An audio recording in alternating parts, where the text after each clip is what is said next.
I was unable to, afford dinner that day. So nilikuwa na shilingi kama 20 bob in my pocket.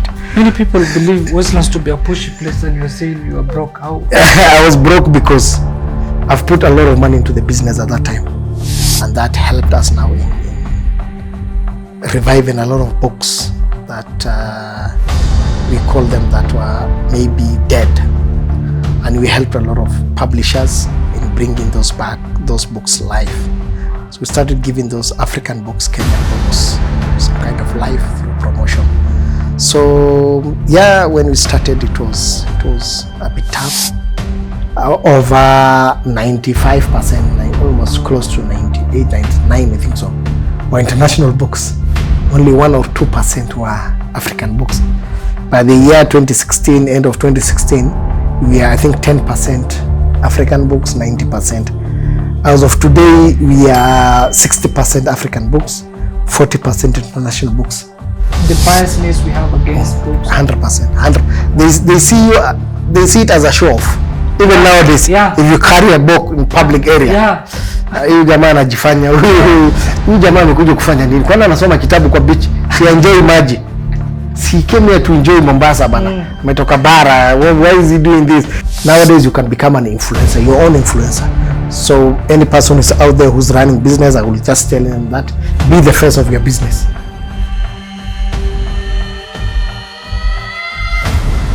Hello everyone, welcome to Sango Insight. This is episode 3 for the year 2026. And today we have an amazing guest. His name is Abdullahi Bule. When the camera rolls to him, you will all know him. He's a famous man. He is known for books, and his bookstore is called Nuria Bookshop.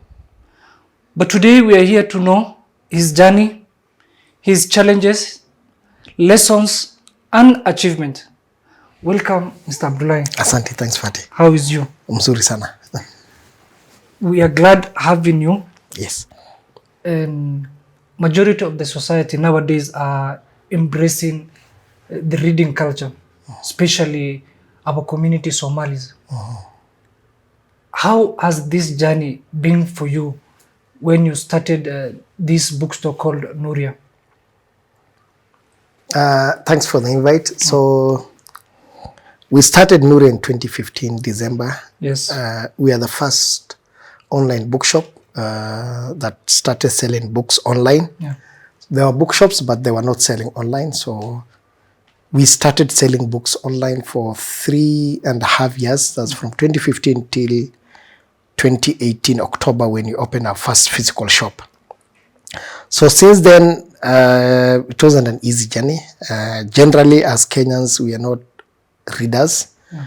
Rather, we don't read general books because we specialize mainly on general books. So, but we did a lot of marketing or a lot of promotion on social media, and that helped us now in reviving a lot of books that we call them that were maybe dead. And we helped a lot of publishers in bringing those books live. So we started giving those African books, Kenyan books, some kind of life through promotion. So yeah, when we started, it was a bit tough. But after COVID, actually during COVID and after COVID, more Kenyans started now reading books. More Kenyans. So actually, COVID was a blessing to us. Yeah. So it's an interesting journey. When did you get this idea that you need to maybe start selling books? Yeah. Because there is a lot of businesses. There is yes. Business of hardware. There is those of livestock and everything. Why the idea of books? I've been involved in other businesses. First of all, I'm an ex-banker. Yes. I've worked in the banking industry for 8.5 years. I worked at Chase Bank, later on bought by SBM Bank. Now it's called SBM Bank. So before I started Nuria in 2015 December, I was involved in other businesses. I used to have a small shop in Isli where I used to sell fresh juice. I used to also distribute Camel milk for a gentleman used to be called, he was a German, but he used to run a company called Vital Camel Milk. So I used to distribute for him. Yeah. So even though he used to supply supermarkets, the major ones at that time, and then in Isli, I used to distribute for him, and also in South Sea to some extent. And I used to run my own shop that I used to sell fresh juice and other drinks. It didn't do well after 10 months. Which year was that? That is 2010, 2011, around 2011.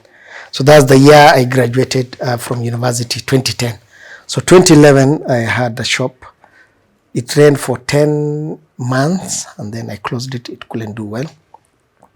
And then 2012, I went into spare parts business. I opened the first online spare parts shop.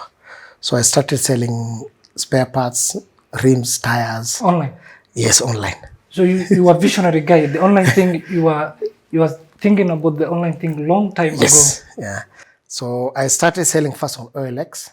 That was 2013 when I started selling on OLX, 2013, 2014. So, and then I think Junior came into the market during that time, but OLX was in the market. So I started selling tires, rims, spare parts on OLX. And then on weekends, that's when I'm off from work, I used to sell now, I would deliver. So even I used to do some car stereos. So what I used to do is I used to source from suppliers, and then I look for the customers. So now, for example, if you need a tire at that time, and now I think there are many tire shops. At that time, there were all of them were along Kirinyaga Road. There were not many, and they didn't know about online sales. So what I used to do is I used to look for customers online. Once I find them, then I sell to you, and then you How was it looking for customers online? Stuff. At the earlier years, the trust level was good. Later on, there are a lot of dishonest sellers who started using especially OLX and took advantage of a lot of naive or good customers. So what they used to do is, OLX used to be a platform where buyers and sellers they meet. Exactly.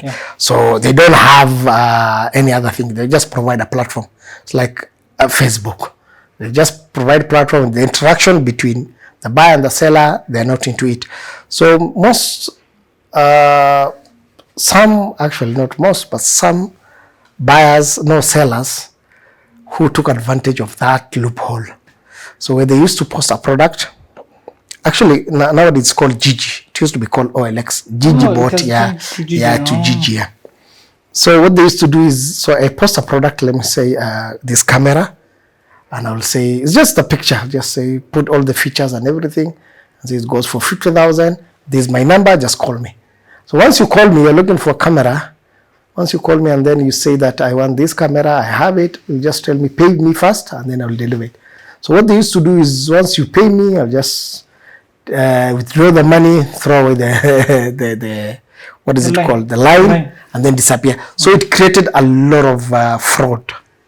And it has impacted the business negatively. Yes, negatively. So I think in Africa, I don't know in the whole world, I think so, Kenya is one of the countries that have cash on delivery.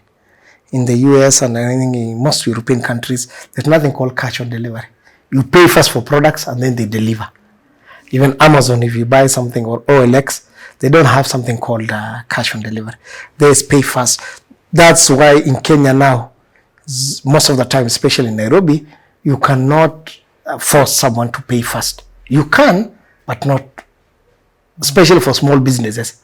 If it's an established business, yes, you can. Yeah, you can. Because it is a non-brand. Yes, but these other small brands or first-time buyers, if they haven't interacted with you, they will tell you, Ntalipa ukileta. So that came from now what OLX did into the market. So what wengi wamekoniwa in the online space. So those are some of the businesses I was involved that all of them didn't take off. And then that is 2013, 2014 when I opened Jumbo Spare House. That is now the first online spare parts. So I used to sell spare parts. When you say rims online, and tires. where were you? I was sourcing from there. Oh. So what I used to do is I used to go to industrial area. Yeah. I'll talk to suppliers. Yeah. I tell them that I want to sell these products of yours online. When I get a customer, sell to me at wholesale price. Okay. So if it's a product is, for example, now 10,000, Yeah. I'll ask you to sell it to me at either 9,000 or 8,000. Mm. So what I usually do is once I get the customer, I fulfill it. The same thing I used to do it for cast cereals. Cast cereals, I used to get it from along Luthuli. And then spare parts, mostly I used to source it from industrial area, Dar es Salaam Road. And then the other thing that I used to do was, and then I used to sell also some high-end products for high-end cars, like Range Rovers and so on and so forth. Those ones I used to source it from a lady that used to repair Land Rovers and Range Rovers. So I used to source spare parts from her and then sell it. So once I get So first customer, you go and then you take pictures. yes, And then you or I look for the pictures on online. Oh. I look for the pictures whether on Amazon or on Google. Once I get the features of that product, I upload it on OLX. And how do you know if they have those particular products? I visit them. Before even uploading? Yeah, no. Before I upload, I must visit them. I'll ask them. Yes, exactly. Everything is there. Yeah, exactly. Yeah. That is the quite well orchestrated journey. Yes. So the online thing, you started it long time ago. Yes. But it has started booming in when there was COVID. Yes. So there's a year I took a break from business because I did many stuff. So I used to have shop, cast cereals, spare parts, all this stuff. So all of them, they didn't do well. And then between 2014 and 2015, before I started Nuria, I took a break. What I call it, a business sabbatical. So I said, let me focus on the banking industry. Let me just be an employee of the bank. Biashara imenikataa, let me just leave it. So during this time, that's when I started now reviving my reading culture. I used to love reading, but I wasn't fond of it kitambo. But now that's when I finished my masters. So I did my masters from 2011 till 2013. So during that time, I started, reviving my reading culture when I was doing my masters. In 2014, when I took a break, I started reading books. So I used to read maybe 3 to 4 or 5 sometimes a month, every month. So that led me now to books now. Starting Nuria. How many lessons did you extract from those books? I mean, are there specific lessons you have extracted from those books, and you have implemented it in your business? There's some, but it's very hard because some books were written for other markets, or the experience was based in other markets, though it can be applied locally. So the Kenyan market is a tough market. It's not an easy market to sell to. And Kenyan buyers are so peculiar that they just can't buy something from it. So there must be something that propels them internally for them to buy something. So it's not that easy. So the books will give you an overall idea of how the market is, how to approach, the kind of customers, who they are, how to target them. But everything boils down now to the purchasing power of that community. How is our purchasing power as Kenyans? It's good now, but it's concentrated in Nairobi and by extension Kiambu. So just Nairobi and Kiambu County. So you mean the people from coast, northeastern, Rift Valley, eastern, and all other parts of Kenya, they have not embraced the reading culture fully? Yes, they haven't yet. What are some of the challenges? Why do you think so? The biggest challenge we have is just the environment and the purchasing power and our priorities. What is our priorities as Kenyans? So, or what is the priority of each buyer or prospective customer?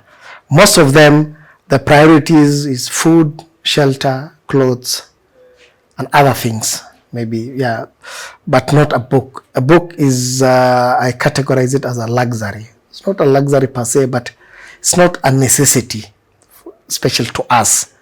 Because most of the time, our main need is food, shelter, and clothing. And work, maybe utafute job I have to look for. So you have to look at the journey of each Kenyan. So before, but even though now it's changing, before it was you go to school, once you finish school, you look for work. First, go to school, pass exams, look for work. So once you look for work, what is your next priority? Our next your priority will be tafuta gari, kama utapata gari, you look for car, or you marry. You look for a woman, you marry, if it's a lady, she gets married. And then after that, unaanza sasa kutafuta nyumba. If you can pay for it, look for a mortgage. So that is the journey of a typical Kenyan or African. And besides that, most of the time, you have dependency. So you have to also help your brother, your sister, your relatives. So all your expenses or all your money is around that. So the book is the last thing you will think. Yes, it's beyond tertiary need. So you never think, because all your priorities every month, because we live from one paycheck to another paycheck. So because of that, and we depend on each other, or there are a lot of dependency, or what they call it, black tax. Because of that, so you don't want even to buy something, because it's not a primary or a secondary need to buy a book. That is the main contributor. The other big contributor is, do you have a residual income, or do you have some kind of, change from the salaries or the money you earn? But the thing of the income, yes. I can challenge you, because, yes. I mean, books are not that expensive. They're not. But the thing is that we don't know the importance of reading. We don't know the importance of books. Yes. Because people are buying high-end phones every now and then. Yes, the latest phone people are buying. Correct. People are going to these expensive, poshy hotels, restaurants, each and every weekend. And that thing can buy you even 20 books. The amount of money which is being spent there, it can even buy you 20 books. I don't think the problem is about money. So to add on to that, the cost is the other thing that also contribute is there's what they call it prestige. For you to have a phone, nice phone, to take photos in a certain hotel is some kind of prestige. So you overlook the money. That's one. The other thing is the trauma we get from the books. So when you are in school or in high school or primary, you are forced to read so that you pass exams. So we had that personal trauma with books. So once you finish school, university or college, you don't want to see books. Because of that, you have carried that punishment. You are punished to go to school. You are forced to pass exam, or your parent forced you. So we carry that trauma. So it wasn't inculcated. It wasn't even part of our culture. Other communities have personal library. They have community libraries. So how many libraries do you have? That also now contributes to the reading culture. We don't have as many libraries as possible. So that is one of the main things. So there are many factors, but that's the main thing. Also, we can add on, there is a biased mentality about books. Like recently, I was in Twitter. I saw someone, he took a photo of someone reading a book in a matatu. Yes. And then he was trolling the guy, and he was like, this guy, why can't he wait until he reaches his home and he reads? They see it as a show off. But nobody will question you if you're in TikTok for 2 hours doing scrolling. 100%. So it's about also the biasness we have against books. 100%. They see it as a show off. Even nowadays, if you carry a book in public area, so it's true. So that is the culture. Yes. But the thing is, I mean, that has more weight even than the money, because we are doing great in our economy. I was in Mombasa. We have a branch in Mombasa in Nyali. I've seen you have opened recently one. So if you compare us and non-Africans, so you will see someone who carried a book to, let's say, to the beach, or amesoma hapa, anasoma kitabu. So they see you as, huyu jamaa amekuja kufanya nini? Kwani anasoma kitabu kwa beach? Si enjoy maji. But now the white see it as something that is so nice, refreshing. So I think that's also another thing that comes from the community. So they see you as someone who's showing off. He came here to enjoy Mombasa bana. Ametoka bara. Why is he doing this? Even the locals will now laugh at you and say, "You pussy gani anafanya hapa." So that is the, and then they see you as someone who's showing off. Like you said, so when you're scrolling through phone, wanakuona wewe uko sawa. You're good. So I think that is now the kind of mediocre we have.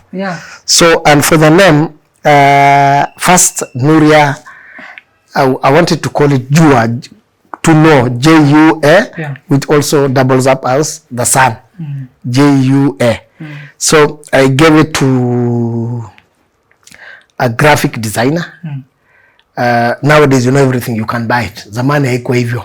In 2015, 2016, you must get a front developer, front-end guy, a back-end the guy, and then a graphic designer. So the graphic designer, I told him I want, this is the name, I gave it to him. So he didn't like it. So he said, oh, it doesn't look good, blah, blah. So maybe come with another name or look at it, or what we can call something else. So since Jua was sun, or also to know, kujua, I started thinking about it. So he gave me like few days to think about it. Then the word Nuria came to my mind because he suggested light to be converted into Swahili. So he gave me several suggestions. So I've never thought of, you know, Nuria will come into my mind. So Nuria, coincidentally, my mom is called Nuria as well. So I started looking for, so I wanted to call it Nuru, Nur, so light. So it was revolving around light. So later on I called it Nuria, the one that gives light or light. Nuria is my mom's name. It's a Spanish name. It's an Arabic name. Somalis use it. But initially it came from Spanish, but also used by the Arabs, and then also adapted by the Somalis and the Swahilis. So basically it means light, or the one that gives light. So when I gave him that name, immediately he liked it, and then he designed for me a logo, and then that's how, you know, I came up with the name. Yeah, so it's just by coincidence. How did you feel when you were starting this business and you sold your first book? How did you feel inside? It was good. I went. Do you remember the first book you sold? I can't remember the first book, but and the amount of the money. The first few years was hard because the first book I think I sold was, I can't remember. It was a novel, but I can't remember which book it was. But I sold it to a gentleman. He bought it for around 1,000 shilling, 1,000 Kenya shilling. But it was a novel. I can't remember whether it was Daniel Steele. I can't remember, but it was a novel, a general novel. So at that time, you know,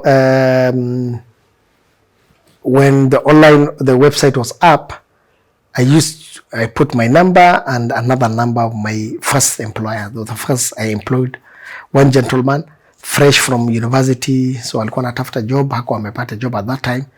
A colleague of mine whom I was working with kanaambia, no, I just told them that nimefungua biashara natafuta mtu ya kuajiri. And then one friend of mine told me that, oh, kuna hii rela wangu amemaliza chuo but bado hajapata job. Are you willing to hire him? So I hired him. So nilikuwa namlipa from my pocket because the business wasn't doing well. So his work, then I imported the first consignment from the UK, vegetable mixture of books. How many years did you give him money from your pocket as a salary? 2 years. He worked for me 16, 17, 3 good years. For those 3 good years, is there a moment his salary came from the business? No. So for 3 years you are just patient, persistent, exactly, consistent. I was paying from my pocket, hoping the business will pick. Yeah. So and then the first year was very, very tough for me. 2016 was a tough year. That's the year also I got my first child. That's the year also our bank was put under receivership. Chase Bank was put under receivership, and it took 2 years by the time it was sold to SBM Bank. So it was a tough year. I remember December. There was a day at that time my wife and my kid and my sister, they were back home in Wajir. So I was home alone. I didn't know what to do. I only had, that day I think I didn't even eat. I used to live in Westlands. And then I was unable to, afford dinner that day. So nilikuwa na shilingi kama 20 bob in my pocket. Many people believe Westlands to be a pushy place, and you're saying you are broke. How? I was broke because I've put a lot of money into the business at that time. Because the savings I had that year was 400,000. Yes. The entire 400 yote nimeweka kwa biashara. 2015 December when I launched the book, the website, I invested $4,000 to the website to be built. It was built by a company that was based both in the US and in India. So it was owned by, yes. No, when it was built, our first website was built by a company that was owned by a Mzungu and an Indian. So they had an office in the US and also in India. So they took advantage of my ignorance or limited knowledge in the IT space.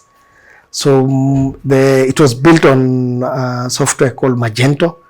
So they built for me the website, paid them $4,000. For website? Yes, that's around 400,000. That was 10 years ago? Yes. So I think the dollar was around 100. So at that time, we didn't have a lot of software developers or website developers. If they were there, walikuwa wachache sana. So they took advantage of my ignorance in the IT space. So every time I wanted something be added onto the website, they wanted to bill me. And for this enhancement, you have to pay this amount. For this enhancement, you have to pay this. So I saw it as a kama wananigonga. So that's the first loss I've made in the business. That was my savings. The second one was when I invested 400,000, because end of December 2015, I imported books worth 125,000 from the UK. Nikaweka kwa nyumbani yangu. So I was selling from the house. Kwa nyumba, so nauza from the house. So I started posting on Facebook, blah blah. Nilikuwa nauza kwa social media. And then January, Feb, tumekosana. Actually, January mimi na the developers tumekosana because of that add-ons. Every add-on, they wanted to bill me $500, $1,000. I saw this too expensive. That's a lot of money. So I started now sourcing for a local developer. So the reason why I went to them, the background story is I went to them was 2013, 2014, my website for the spare parts was built by a Kenyan. But they didn't understand wakati hiyo. Ni mtu tu nimepata tu akasema mimi najua ku develop website and e-commerce. People knew general website, ile information tu. Mahali ofisi iko nini. Most people knew how to do that, but they didn't know an e-commerce website. So e-commerce basically is for trading purposes. Where there's a product you buy, you pay, and then we deliver it. So iko na a lot of interaction.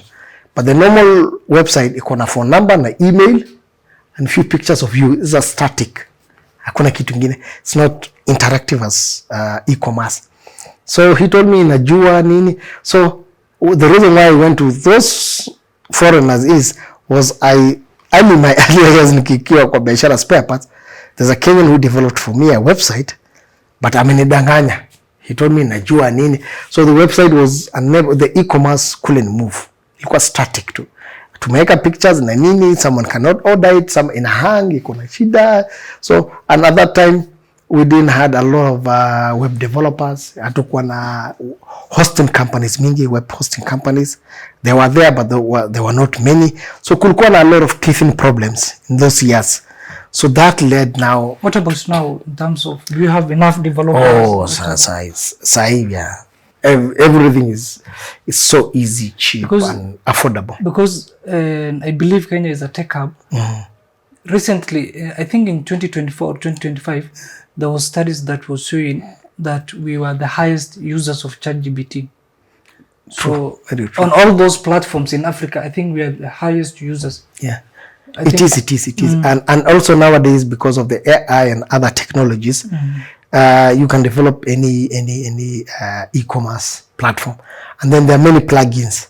So you can buy from different and then plug it together and look, maybe someone who understands a bit of IT akusaidie. So nowadays it's cheaper, faster, and easier to do, easier to track. So it may change. Things have really improved. Not only in Kenya, it's globally things have improved. Yes. Yeah. So that is now the challenge I had. So 20 December, the next day, luckily, I got a customer who ordered 3 books. A day before, and it was on a Sunday. On a Saturday, I was broke. On a Sunday, I got a customer who bought 3 books. I remember delivering that customer to her. It was a lady at Rafter Road. Ilikuwa along Rafter Road. Na mimi nilikuwa naishi karibu na Rafter Road. So I picked from the store, Upper Railways, picked the book. There are 3 of them. I delivered it to her. So nikachukua gari ya 20 bob. Hapa nikapeleka like 40 bob. It costed me around 40 or 50 bob. I delivered it to her. And then later on, kidogo, the next day was Monday. Weekdays used to be good, a little bit good. So nimejaribu tukauza kidogo. So per day we used to sell maybe 2 or 3 books, sometimes hatuuzi. So pengine per month, in our earlier years tulikuwa tunauza pengine 30 or 50.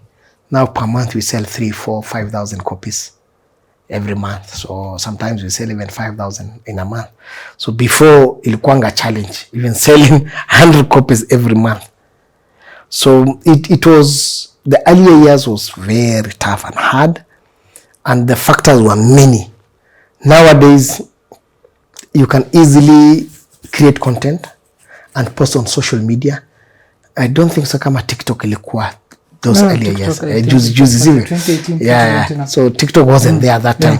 So now people can easily, nowadays you just need a camera or a nice phone and you record it, a nice mic, you record it and then blast it on social media.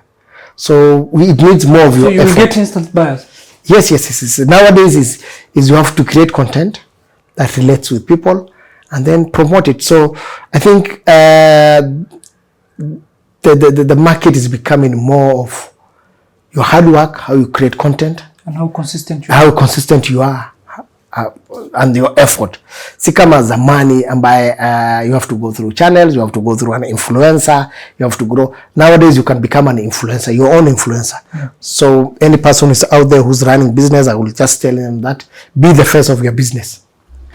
What are you said you have indulged in a lot of businesses, of which there is one which we are common in. I also used to sell camel milk in 2018. I used to supply it to schools and nice. I used to supply it to restaurants, hotels, nice. And I used that money to pay for my university, for my masters, and alhamdulillah, and then I finished. You also opened a spare parts. You also worked in a restaurant of your father. Yes, I did. Yeah. You also fruit vendor. You sold fruits. Yes. What are the lessons you have learned from all those businesses, and that you have used that lesson into this business of yours of Nuria? I mean, the challenges, failures in those businesses. How you'll be persistent. I think the biggest lesson is first to be the face of the business you are running, especially when it's a small business. Be the face of that business, let people know you. The key thing in Kenyan business, especially in our environment, is you must build relationship with people. So you must build relationship. You must have a personal touch with the people you are working, whether it is from business to business, B2B, or business to customers. So interact as many customers as possible. Most of the time I'm at the shop so that I understand the customers, who they are, what they want, how they feel, how they should be treated. And I think Nuria is one of the companies in Kenya that has one of the highest loyal or repeat customers. Repeat customers. Because when I say repeat customers, I mean these are the customers who are loyal to the brand. Brand loyalty. Because brand loyalty iko chini sana in Kenya. So brand loyalty is someone who looks at the brand and how it treats, how the kind of feelings they get from that brand, and disregard the cost. So they don't compare. So once a customer is a loyal, they always don't look at the price. They always look at how they feel, how you treat them, how the products are delivered, and so on and so forth. So that is, I think, the area now we have built well in the business. So and one of the many years I've learned is that kind of personal relationship I had with either with my suppliers or my customers. That really helped me. So I have customers I've started with in 2016 who still buy from me. Some are not even within Nairobi. They're outside Nairobi. They're in Nakuru, in Mombasa. How do you deliver? Outside Nairobi, we use either couriers, either Fago Courier, or we use deliver shuttles. One book only? Yes. Even we use shuttles. So someone orders a book from here to Nakuru, we'll send it via Molo Line or another shuttle. So they charge around 250, 300 shillings. We send it from Malindi, we do that. Everywhere. We use outside Kenya, Uganda we use bus, Tanzania we use bus, Rwanda we use bus. Beyond that we use DHL. So we have a partnership agreement with DHL for many years now.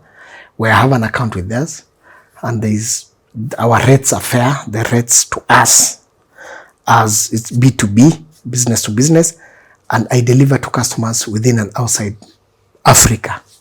So there are Kenyans who live in the UK, there are Kenyans who live in Europe, in the US. Are there many? Many Kenyans. Every week we must send 2 or 3 using DHL outside Africa. That's outside Africa. So there are many, and for many years we have been having those customers, and through them paying for 5,000, 6,000 shipping cost is okay. Though we advise them on, if you are buying one book, it's better you buy 2-3 books. So it makes sense with the delivery cost. So always that's how we guide them. What is their preferences for those people who are in diaspora? I mean the diaspora people. Yes. Do they prefer the local books or the international books? Local books.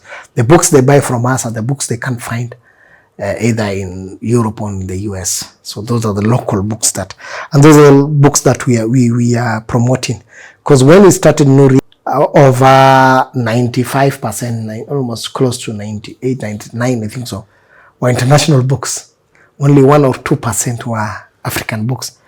By the year 2016, end of 2016, we are, I think, 10% African books, 90%. As of today, we are 60% African books, 40% international books. So our collection keeps on growing. So our target is having hopefully 80% African books and 20% international books or non-African books. So that is now, I think, also what is attracting customers to us. Because if you can't find Nuria, then there's high likely that you can't find that Kenyan book elsewhere. So that kind of magnet and attraction and promotion we're doing, African books and Kenyan books, is drawing us now to more customers outside Kenya and Africa. From your experience, yes, how many years does a brand need to be well known and to get a lot of customers and to be well respected and to be everywhere? How many years do we need to break out the market? It's not easy, so it depends, and some brands might take shorter period. It depends on what they sell. But most brands takes more than 10 years. Because as we turned 10 years last year, December, so we're still 10 years. So it took you 10 years? 10 years. It took us 10 years. And then, I don't know about other markets. Maybe it's common to other markets as well. The Kenyan market, Kenyan must trust you for many years. and they want you to be consistent in building that brand. And 99% of Kenyans must agree with you. They must say that this brand is consistent on this. So till, except a few haters who just hate you just because of, even sometimes they don't even buy from you. So we have people who were against us as well, sometimes sent by the competition. But majority of them, they look at how they're treated. For example, now, if you order a book from us and the book is not available, pengine you ordered umelipa and the book is not available, or imeisha. Sometimes happens because of stock error and so on and so forth.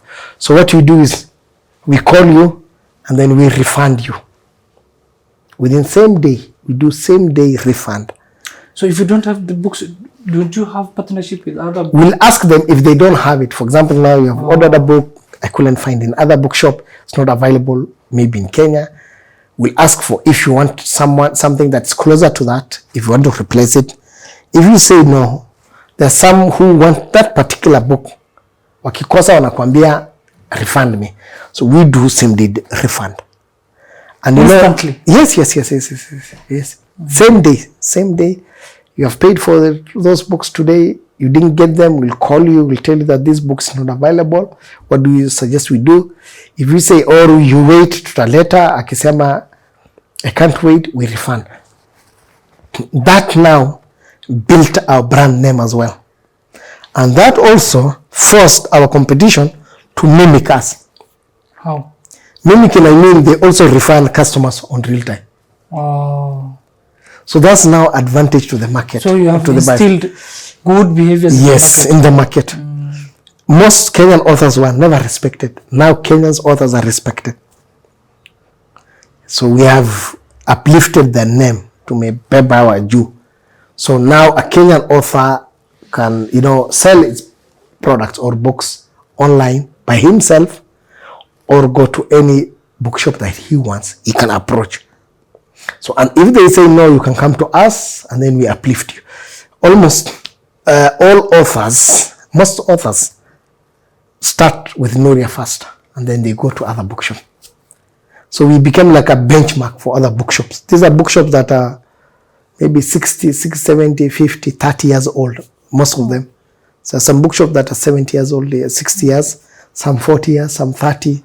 So all those bookshops now see us as the benchmark for the African authors. There's some even call us and tell us, how is this book performing? How is this author? And of course, our answer will be yes, he's doing well, he's good. Do you publish the best performing books? The best performing authors? Yes, we do every quarter. For the last year, which was the best performing book? It's called Unplugged. For 4 good years. Jacob Aliet. Yes. For 4 good years? For 4 good years. I've read the first, I think I read the first book. Yes, he has 5 volumes. Yeah. And 2 other books. So he has around, I think, 7 or 6 masculinity books. And he used to be a fiction writer. Jacob used to be a fiction writer, and his breakthrough came through Unplugged, writing masculinity books. Do you recognize them after? We do by ranking them. There's a year we gave trophies to the top 3. And I hope we'll get one time maybe the money to, recognize them. The Kibe book? The Kibe is doing well. 28 Commandments. It's doing well as well now. Yeah. You need to have Kibe here as well. Yeah, we'll try. And yeah, I'll share his number with you. So Kibe's book is doing well. Yeah. I think thousands of copies now. Yeah. So his books are doing well. He's an interesting fella. So how do they? Let's say I am an author. Yeah. I want to write a book, and then how do I? Should I print and then bring it to you, and maybe put it in your bookstore, and then we get to share the revenue. How does it work? So this is how Nuria works. Yeah.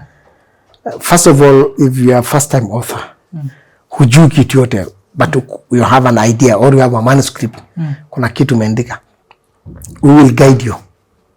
So how will I guide you? I will link you up with an editor if you want. I will link you up with a book designer if you want. Even though nowadays you can use AI to design your book. That's the cover, the interior design. And then we will link you up with printers. Kitaka printer yote tunakulinkia. We will guide you on the costings for free, all these things for free. And then once you bring the book, we'll sell for you.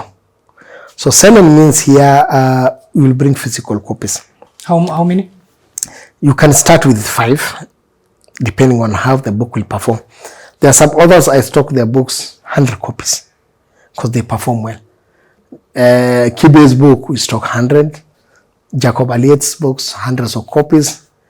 Joanne's Tatia's books, the same thing. Silas Nyachwani, Sarah Halua. So actually the top 50 or the top 10, let's say top 50, their books are many. We have many copies of their books. The top 50. Top 10, tuko na vitabu zao mingi. Then they stock 100, 150, 50 by title, and then they perform well. So as a first-time author, we will guide you for free. Yes. Sorry, this is something that you should have paid for it. Yeah. Nowadays, that one will give it to you for free. Tunakuguide vizuri mpaka kitabu later. Now the biggest challenge with books is promotion. So once you bring that book to bookshops, you must promote. Promoting means you must have a social media account. You can't be without social media. You must have a Facebook account, Instagram account, or TikTok account. And then religiously post it. Kila siku. Kama upost kila siku, 3-4 times a week. You must post it. Because out of sight, out of mind, people will easily forget about you. So that also is something that we teach first-time authors who come for advice or who need some kind of help. And then we ask them to create content and share with us, and then we post it. On our social media, we post them for free. We don't charge authors. Tuna posting. And per day, we post 20 posts on all our platforms. Per day, 20 posts? On all our platforms. Yeah. So we do 20 in TikTok, 20 in Instagram. No, across. Oh, across. 20 total. So Facebook, Instagram, and TikTok, and Twitter, the 4. And how is the reception? I mean, do they buy, like per day, how many online sales do you get? It's a lot. So some will come with pictures of Instagram, TikTok. Nimeona hii kitabu, some walk in. Anakuambia, hii kitabu umepost jana, leo, I need it. Wacha niangalia. Someone will go through it. If they like it, wanachukua. So the onlines vary. So the online sometimes unaweza pata 50, 100, 200. So they fluctuate. So and also it depends on how the day is. Siku moja unauza mingi, siku nyingine iko chini. So you can't compare. Weekends? How weekends, it's only Saturday that sometimes. Sunday you guys are closed? We open. But Sunday is a very slow day. So Sunday. But Sunday could be a day which people should buy books because they're at home. And also Sunday I see as a family day. Oh. So especially those who are married tend to spend time with the kids. Wanaenda kwa mall, wanazurura na watoto. But we open from Monday to Sunday. So Monday to Saturday we open from 8 to 7 or 7 to 8. And then Sundays we open from 10 till 5. And then Sundays we usually have events. We also help authors. The other thing also we help authors is we guide them on how to launch their book. We can guide you. Tunaweza kulinkia up venues, go to this venue, uliza price, go to this place, go look at this place. And then we can also do book signing in our place for free. You can do book reading at the shop totally for free. So those are some of the things I think we provided. I also seen as someone doing a challenge of reading a book.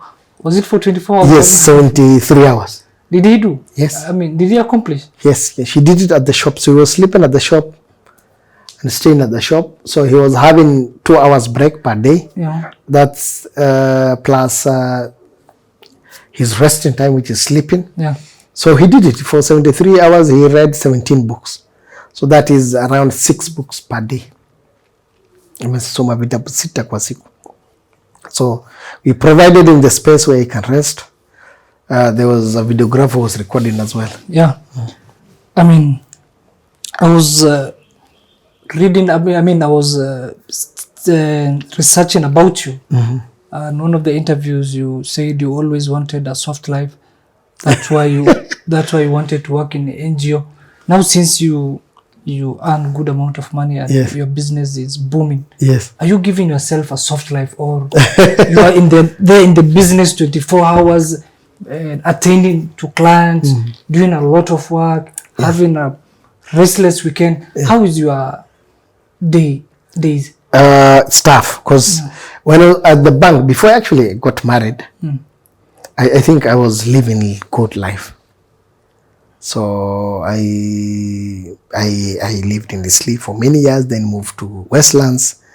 I lived 3 places in Westlands. Now where do you live? Now I live in South B. Oh. So I enjoyed life when I was at work. I never worried about sales. I never worried about how to pay my rent. I never worried a lot of things. And since I started Nuria, I haven't gone for holiday, bado sijaenda holiday, pure holiday. So the only holiday I will go to is just to see my mom in Wajir and then come back. So I usually go for 3-4 days to see my mom and then I come back. So, and the reason because of is the demand that especially small businesses have. You know, the downside with small businesses is there's no good structure. Most small businesses, SMEs in Kenya, including mine, we don't have a proper structure where the business can run and you can be away. So most of the time, you must be there to oversee most of the works. Even though you have managers, even us, I have different people doing different stuff. How many staff do you have? 6. 6. So because of that, most small businesses, most of the time you must have people or you yourself be there. Yeah. You are the first. Some customers want to see you. If you are still there, they want to be served by you. Because of that, You are the face of the business. yeah. So because of that, they want to see you. So that's the downside of the business, and then it forces you to be there and then firefighting. And then in Kenya, till maybe the business reaches 15-20 years, is the biggest challenge we have is unless you get a crazy deal that takes your business to the next level, and which is not possible most of the time. If you're doing genuine business in Kenya, it's very hard. All these people who I think live in big houses and drive big cars, it's because of the tenders of the government. Yeah. Also, I was watching, I think it was Dr. Kingori, and he was interviewing someone, and he was like, if you have 50 million and you are 30 years, it's not possible. Maybe you are a thief, or you are indirect thief, or like it's so hard. Why is it? I don't know, but things are changing. I don't know, but there's some people who are making good money, who are still young, very young. So I don't think so. To some extent, that makes sense, but it is. But there are many. A lot of people are going to tenders. I mean, but there's some bloggers who make good money from just gigs from big companies. So to some extent, it's true. It's not true, but the people who I think are living soft life are the people who mtu mwingine amemshika mkono. So the rest of us who just come from a normal family, it's just our sweat. So ni jasho yako. So jasho yako. Is soft life good when you are a young person? No, it's not. You have a lot of energy. You have a lot of ambition. It's good, but now the thing is, I think there's a way the life balances itself, and I always believe that those who struggle in their earlier years will have a better life in their later years. Yes. Sometimes when you get a soft life at a very tender age, there's high chances you don't know how to deal with a big disappointment or a lot of stress in your later years. So the goodness with struggle is you will know how to handle. And then the goodness with small business is you become an all-rounder. Because mimi najua kuuza, najua kumarket, sina uoga, I can stand in front of anyone, I pitch my stuff. So being small business teaches you to be everything. You know your numbers, unakuwa accountant, unakuwa a marketer, a salesperson. And you also have a background in accounting. Yes, exactly. I did BCom, yeah. But I never pursued, I did my accounting option, but I never pursued accounting as my, profession. Yeah, I've never done CPA. Actually, even when I was in campus, I never wanted to do CPA or nini. There are some people who are at that time rolling because I didn't want to become an accountant. Why? We have a lot of accountants. I myself am an accountant. I'm good with math, with numbers, but sijaipenda. First of all, I never liked office life. Like I've told you, nilikuwa nataka NGO world nini. When I was in second year at university, UNEP, was it UNDP or UNEP, advertised, put on a main signboard saying that they want someone, anyone who is willing to go to Somalia to work there for, was it 1 or 2 years. Nilikuwa kwa hiyo poster kwa shule in the campus because I went to Nazarene University. So I was tempted. I was in second year. I was tempted karibu nichukue hiyo. But my father and my brother told me that once you go that route, hutamaliza shule at that time. But now people can, take that. Kuna online classes, nini. So that's 208, 209. On the school issue. Yes. I mean, there was a period whereby the mzee couldn't afford to pay for all these children. Yes. I mean, and you stayed 2 years waiting for money to join university. Yes. What were you doing in those 2 years? First, I was in Wajir. I worked at a chemist. Nilikuwa cashier. Nilikuwa nachukua tu pesa in a local chemist owned by Rela. After that, I moved to another duka shop owned by another relative of mine. So that shop ilikuwa nauza just normal shop, but nilikuwa natengeneza pia fresh juice. I used to make fresh juice. Najua kutengeneza side juice. I stayed there for I think maybe 1.5 years. I think 1 year alikuwa huko and then I came to Nairobi. My brother called me to Nairobi. Alikuwa na car wash inside KBS garage.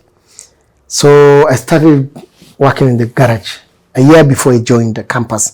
So that year now nimejifunza kuosha gari. I can clean cars now. Nikipewa machine ya kuosha dust nini, nilikuwa na earn 400 shilling per day at the car wash. So that is those years I worked in a chemist and then I worked in I think 1.5 years, almost 2 years, plus hapa few months. Then I came to Nairobi and then my father and my brother opened a hotel together, restaurant in Isli. And then from that proceeds kidogo, they took me to now university, Nazarene. I joined 2006 Nazarene sasa and then finished 2010. So now has my inaitwa nini soft life ended during that time. Why? Nikitoka shule jioni napitia hoteli because I live in Isli. Nilikuwa naishi 12th Street, baadaye nikienda section 3. So I used to live nyuma ya sasa imejengwa Kilimanjaro. Kulikuwa na nyumba nyingine hapo. So na hoteli haiko mbali, ilikuwa hii side nyingine. So what used to happen is nikitoka shule Nazarene Rongai, nikitoka nakuja town, I go to the hotel, I close the books. So closing the books means asubuhi nini imefanyika, nini mumeuza, chakula hivi imeuzwa, bla bla, cost nini nana nafaa lipe. I used to do that. So and you remember when you go to school you used to have the urge of going ushago. Shule tu kifungwa hivi unakimbia wapi? So mimi sikuwa nakimbia nyumbani. I wasn't even seeing my mom. So nilikuwa nakaa kurun the hotel. Holiday niko Nairobi. Wakati shule niko Nairobi. So in those years I think I started now getting into business. So nimejua hiyo maisha sasa ya struggle at very tender age. So it actually shaped me. I used to hate it nilikuwa natakanga kwenda nyumbani, so to see my friends, to see my mom, so I missed. And remember, it's a year or 2 years after umetoka kutoka nyumbani, so kuna hiyo aja kurudi nyumbani, na hii maisha ya Nairobi ni ngumu. Kulikuwa na wezi nyingi at that time in Eastleigh, kulikuwa na nini, a lot of things. It wasn't easy. At certain time ikifika kuna mahali zingine huwezi tembea Eastleigh, ulikuwa unafaa ungie nyumbani, ukae huku unaibiwa nini, unapigwa na nyongo. So because of that trauma, I never liked staying in Nairobi. After shule ikifungwa, nilikuwa natakanga kwenda ushago. But now that I think helped me a lot in my business life now. So it was tough because we are a family of 14, and my father never went to school but educated all of us. My mother is a housewife at a Jujio, but the priority yake ilikuwa ni sisi wote ni must tuende shule. So every time he sees me kwa gazeti, so he's proud. Yeah, deep down anasema at least, yeah, he used to see me as a crazy man. When I left employment 2018, they were against it. Yeah, na brother, my elder brother and him, they were totally against it, because I left a salary of 322,000. Yeah. Nikitoka bank ilikuwa na 322,000. Yeah, it sounded crazy. I can ruminate about it, because living a salary of 322,000 and starting a business which you don't know how it will go. I mean, they are reasoning like genuine human being. Your father went to work for almost 30 years in Middle East. Yes. I mean, how is it staying without a father? Because even if you are an old guy, your father is your father. Yeah, correct. How was it life without? How often did he used to visit? Twice, once every 2 years. Once every 2 years. I can't even remember. So I was young. So actually he left before even we were born. Ah. Yes. He left to my father. His history is also amazing, because his father, my grandfather, died when he was 13 years old. Yeah. My grandmother refused to remarry. She's 102 years old. She's alive? Alive, yeah. Anaishi hapa South Sea na babangu. So she was born in 1924. Yes. I think the same age with akina Moi, eh? Moi, was it Moi or? Yes, she's 102 years old. And she used to tell us that she used to pay kodi, tax to the wazungus. Wazungus walikuwa wanakujanga huko Northeastern, wanaenda wanachukuanga mbuzi, ngombe as a tax. Walikuwa wanaitanga kodi. So my father, when my grandfather died when he was 13 years old, my grandmother decided not to remarry. So she said, niko na watoto wadogo, I have to raise them. So she became a camel herder. How many kids did she? There were at that time, my father had another brother who died, and then 3 sisters. So only one, yeye na sister yake ndo mebaki wawili, wale wengine wamekufa. So she decided not to raise her kids. So he was, I think, second last born nafikiri. So akasema acha ningangane na watoto wangu. So she told my relatives that I will not remarry, mimi nitaka.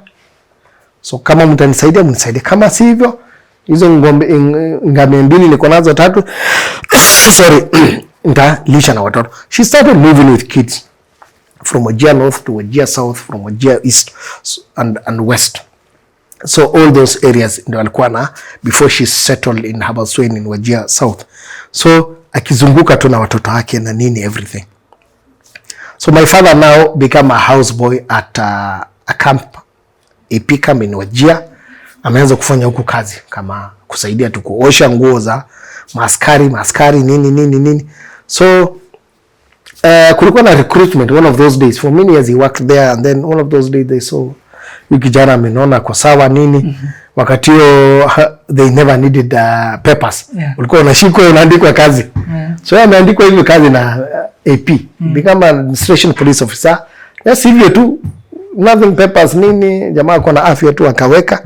So he became an administration police officer, worked for 4 years, and then he learned how to drive.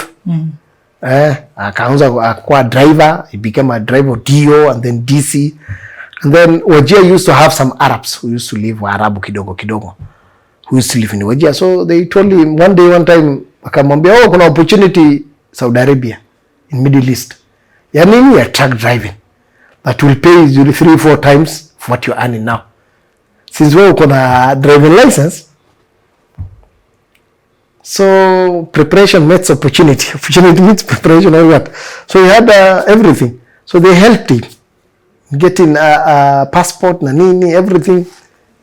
He ended up now in Middle East now, starting supporting his kids from there. So now he went maybe late 70s, nafikiri, or 70s there. And then my first brothers were born. So I'm number 5. So 4 of us were born. So even though sasa yeye ameishi huku, he comes here after 2 years, he goes back like that for 30 good years. So when he came back was I think 2 or 5, total relocated. He had another family there, akarudi na hiyo family wakakaa nao hapa. So now that's why from my mother's side we are 7, from other women ambaye alikuwa he married, there are 7. So we are total of 14 now. So niko na sister who is 5 years old. So that is now how my father now made sure. So when he used to come back to Wajir, alikuwa analetea, besides nguo, alikuwa anatuletea vitabu pia. So he started now in a subtle way inculcating education oriented. Yes, kabisa. Yeah. So whatever he missed, he didn't want his kids to miss. Yeah. And he speaks fluent Swahili, English and Arabic. Yote amejifunza. Hakuna mtu amefunza. Through interaction, through working with people. So that's how amejifunza hizo lugha zote. So now he's just retired. We have a farm in Wajir. He's in between there na hapa. Biashara zake tudogo. Yeah. Let's go back to Nuria. Yes. According to you, I mean, which are the category of books Kenyans like most? Are those philosophical books, educational books, finance books, spiritual books, sports books? Which kind of books do Kenyans mostly prefer? Kenyans love reading fiction. Yeah, fiction we love a lot. We love political books. We have cultural books. There's a rise in Kenyan reading culture where people tend to read or to want to understand more about their culture. So any book that's written about the culture is also doing well. Books on masculinity, especially Jacob Elliott, one is doing well. Books on real life, also doing well. Political memoirs is doing well. Books on generally also on politics, they also do well. So those are the books that Kenyans tend to read. Personal finance, especially January, February, watu wengi wanapendanga kujua about saving, about nini. So the first early month of the year, wanapenda kusoma hizo mavidu za personal finance. There's some who are nowadays also reading business on books on business. But the ones that are high juu ni political books, fiction, true story books. Yeah. Kama sahi Confessions of Nairobi Men or Women. So those ones are doing well as well. So the top 3 are fiction, political books, and also true story books. Yeah. So or memoirs. Yeah. Are there some books you guys don't stop because of ethical issues, because of maybe not written in a good way or on a good heart? No, as we don't discriminate. I know there are some bookshops who don't sell Migona's books or Johamis's books. Yes, because of political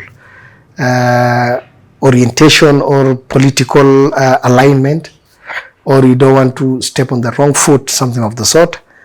But as long as the book is ready and you're not attacking someone, an individual, in a malicious way, we don't turn you away, or we don't say we will not stock that book. Most of the books we stock are basically the books that are brought to us by authors, and sometimes we ask them. Do you read them before stocking?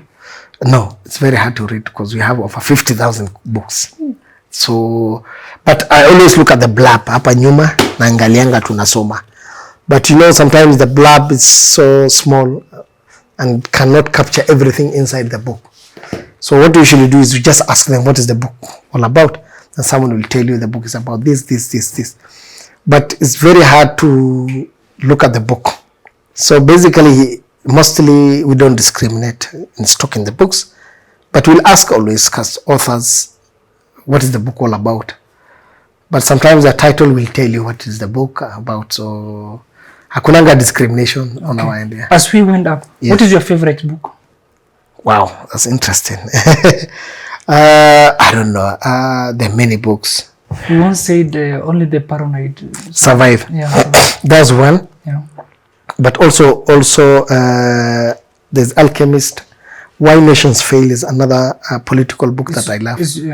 It's my favorite. So what about the one for Singapore? The Singapore, yes, but I don't know. It's very good, but I think the book that resonates me very well is the Paranoid one, Why Nations Fail, and the Alchemist. Alchemist is more of it's a fiction, self-help book, motivation kind of book. But the one that resonates me very well, is the Paranoid and Why Nations Fail. That's the one book I think every politician must read. But now the problem is the application part. You can read the book, but if you don't apply, yeah, it is nothing. Exactly. Yeah. I mean, what are some of the lessons? I mean, you are a father of three kids. What are some of the lessons when they watch this particular interview? What is some of the lessons you want them to extract from your life and then implement it in theirs? First of all, I see that I came to this world without nothing. I will leave this world without anything. Yeah. Where we live now, whatever we're wearing, whatever we drive, everything, we leave it here. Someone else will have them in the maybe next 100 years. We will not be here, most of us. So what I say, I will tell people is be useful while you are on this planet Earth. Yeah. Contribute to this planet in whatever way you can. Just leave some kind of imprints for the next people to use it without expecting something in return. That's now we are building now Museum of African Books. The reason why I'm building that is I want that thing to outlive me. So I want it to be there forever, 200, 300, 1,000 years to come. People can access or get hold of African books. So everything you do, always think about 100 years, 200 years, where you won't be there. So that's the only, I think, generous thing you can leave behind to this planet Earth. So we need to be less of ourselves. We need to be selfless. We need to build, as Africans, I think, or as Kenyans, we need to build something. Let everyone build something and leave behind whatever they've built, so that the next generation. Legacy. I don't want to leave a legacy, but I want to create a platform where someone else can take from there and benefit from that. Whether I'm remembered for it or not, I don't want people to remember me for anything, but I want people to learn from that, and also them to do better or improve on what I've done it. So I think that's how generations build each other. Even us, whatever we have now, there are, I think, millions of people that we don't know who have built and don't want to be known now, ameenda, but they wanted the next generation that will come to benefit from it. So I want to be every Kenyan or every African, I think, or any other human being, what they need to do is build something so that at least the next generation can benefit from it. So don't restrict yourself to, or the reason why we suffer a lot is because of that selfness, comparing yourself with other person. Huyu jamaa kona gari mbili, huyu jamaa kona hivi, hii politician kona hii. You're comparing yourself, and God created you. He didn't create that other person. So that comparison. You're saying everyone has a unique journey. Yes. Take your own journey, and you will achieve a lot. The last question. Yes. Do you normally give advices to those people who want to open bookstores and they come to you to seek advices on how to go about? I do, but I tell them the stuff. Selling books is tough. And like any other business, it needs dedication, it needs you. So if you're starting just because of show off, it will not pick. So the thing that book inahitaji you to be there, to understand the books, what they are, what people want. So if you're not there for the long of that business, it's not good to start that business. It's not only other business, all businesses. You must ujitume. But if you are there because of the money, struggle sana. Struggle sana. So if anyone wants to start any business, whether it's book business or everything, I think what they need to do is also look at us, what we're doing, and copy the same thing. And once you copy what we're doing, is amplify whatever we are doing and stay with it long. Ukain for very long time. But if you say that I want quick gains, haraka, then it becomes hard, because with quick gains comes with a lot of stress, because there's expectations. Because me, I tend to reduce my expectations on certain things, because the more you expect from something, the less you receive, and the more you get stressed, and the more you start now cursing, and the more you start now becoming angry with yourself and everyone. So that is now the thing with most businesses and everything. So any person who wants to start a bookshop or a book business, the thing they need is ni must wajitume.